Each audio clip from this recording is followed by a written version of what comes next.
પ્યારા પ્રિય આત્મજનો સજ્જનો, આજે અષાઢી બીજ હોવાથી આપણે જઈ રહ્યા છીએ નકલંક ધામ એટલે કે તોરણિયા સેવાદાસ બાપુનો આશ્રમ, જ્યાં ભજન, ભોજન અને ભક્તિનો ત્રિવેણી સંગમ ચાલુ છે. એવા આશ્રમે આપણે પહોંચી ગયા છે.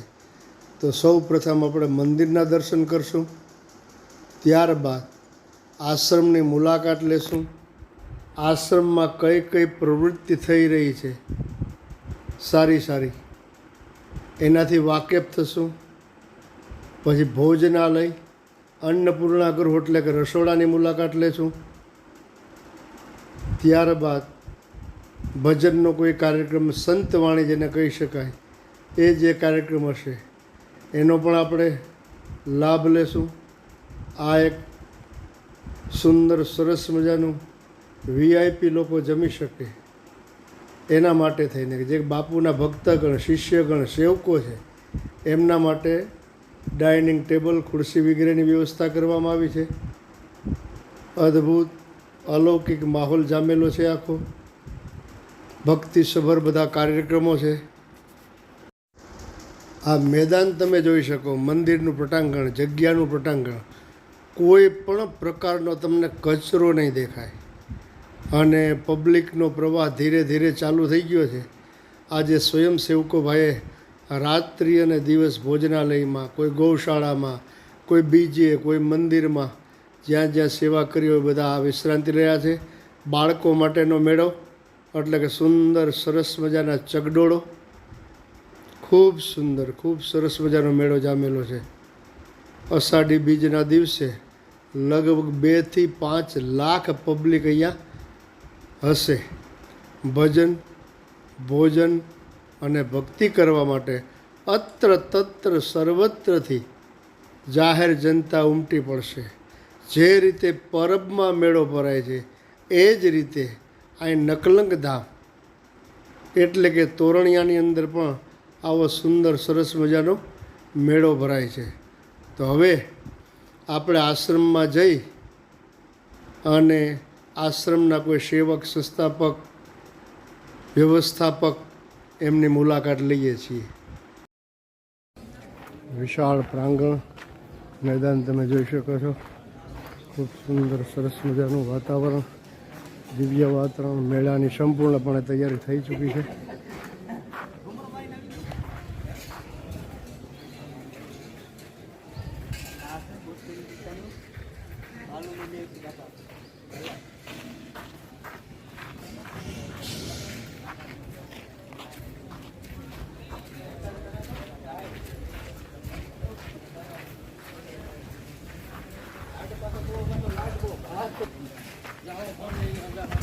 ચાલો પછી આગળ વધીએ.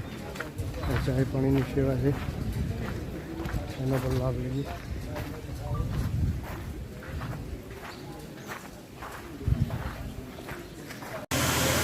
જબરજસ્ત રસોડું છે.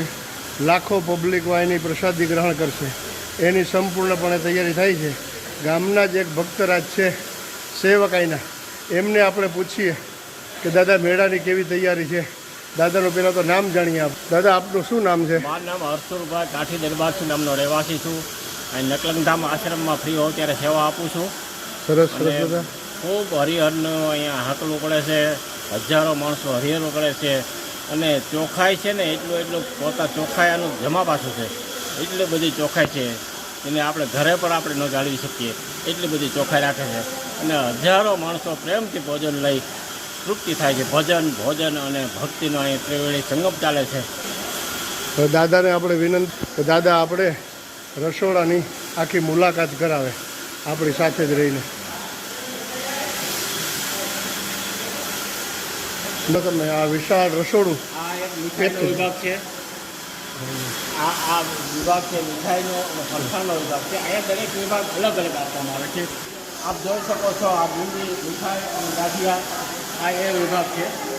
અને દરેક વિભાગ અલગ અલગ હોય છે. આ રોટલીનો વિભાગ છે.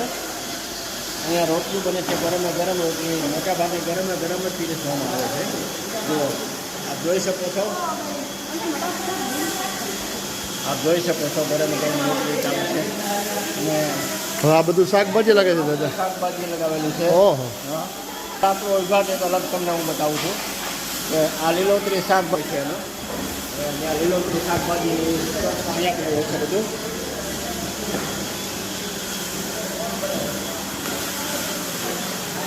એ લોટ બાંધવાનું મશીન છે. આ ગાંઠિયા માટે લાઈવ ગાંઠિયા બનાવતા એમ મશીન છે જેના ગરમ ગરમ ગાંઠિયા બનાવે.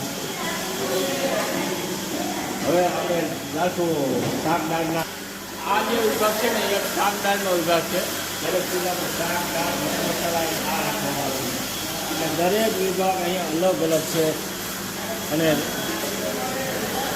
આવો હવે હું તમને રસોડાની અંદરના જ્યાં જમણવા ચાલુ વિશાળ તમે આ છે ને ભોજનાલય જોઈ શકો, આ કાઉન્ટર જોઈ શકો. દાદા આપણે કે છે ભાઈ આ રનિંગમાં કાયમી માટેનો જમણવાર આ વિભાગમાં થાય છે. પણ જુઓ તમે કાયમીનો જમણવાર છે પણ ચોખ્ખાઈ એની એટલી બધી મહત્ત્વની છે. બાપુ ચોખ્ખાઈ બાબત તો ક્યાંય કહેવું પડે એમ જ નથી. સ્વચ્છતા ત્યાં પ્રભુતા એ સૂત્ર તમે ગ્રામજનોએ અને પૂજ્યપાદ શ્રી રાજેન્દ્રદાસજી બાપુએ સાર્થક કરેલું છે. ચોખ્ખાઈ બાબત તો સૂત્ર એ આ વિભાગ કાયમી જનરલ રસોડા માટેનો ભોજનાલય અહીંયા છે.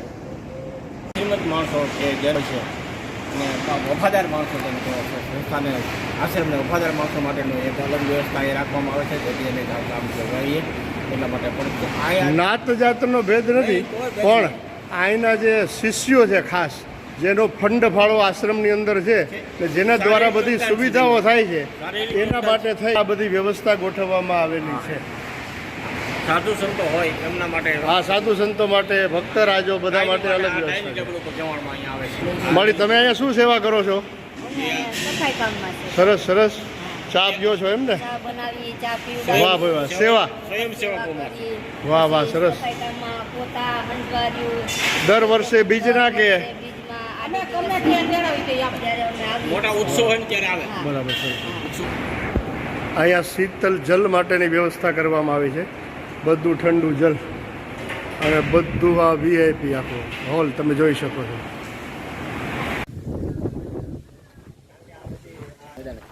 ભજન, ભોજન અને ભક્તિનો ત્રિવેણી સંગમ એટલે સેવાનાથ બાપુનો આશ્રમ, પૂજ્યપાદ રાજેન્દ્રદાસજી બાપુનો આશ્રમ. હવે અહીંયા એક સ્ટેજ છે, ત્યાં જઈને એ દાદાને જ પૂછીએ આપણે, બરાબર, કે આ શેના માટેની વ્યવસ્થા છે? ભજનનું છે કે કોઈ પ્રવચનનું છે કે સત્સંગનું છે કે કથા છે? દાદા આ શેની તૈયારી છે? આ અષાઢી બીજની નિમિત્તે સાંજે સંતવાણી જે કરવામાં આવે છે.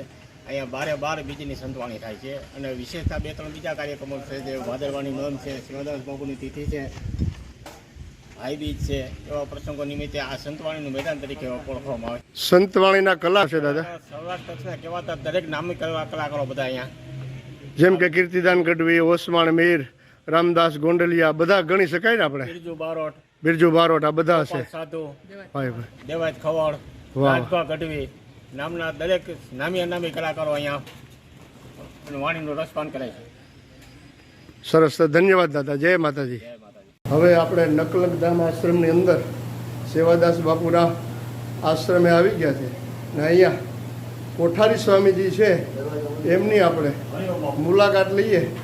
હરિઓમ બાપુ એમનું નામ છે. એ આપણે આશ્રમમાં જે જે સદપ્રવૃત્તિઓ થઈ રહી છે એ વિશે આપણે જણાવશે.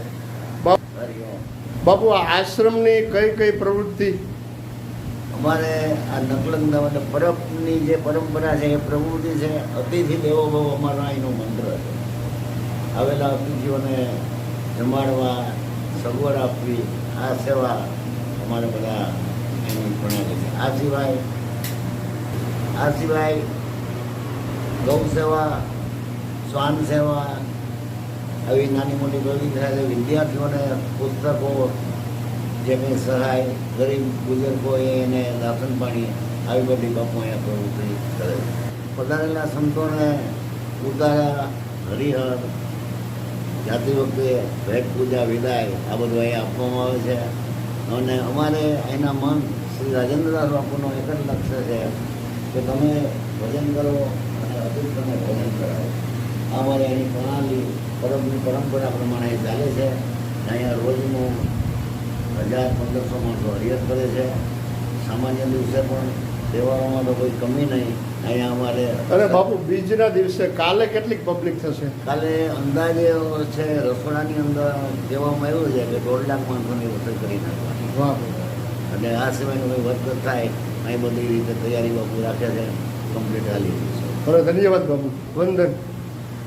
તમે જોઈ શકો અહીંયા બધા વાસણો છે એ ભોજન પ્રસાદ લીધા પછી માતાઓ બહેનો સેવા કરી અને પાછા અહીંયા આ રીતે જ ગોઠવી આપે છે.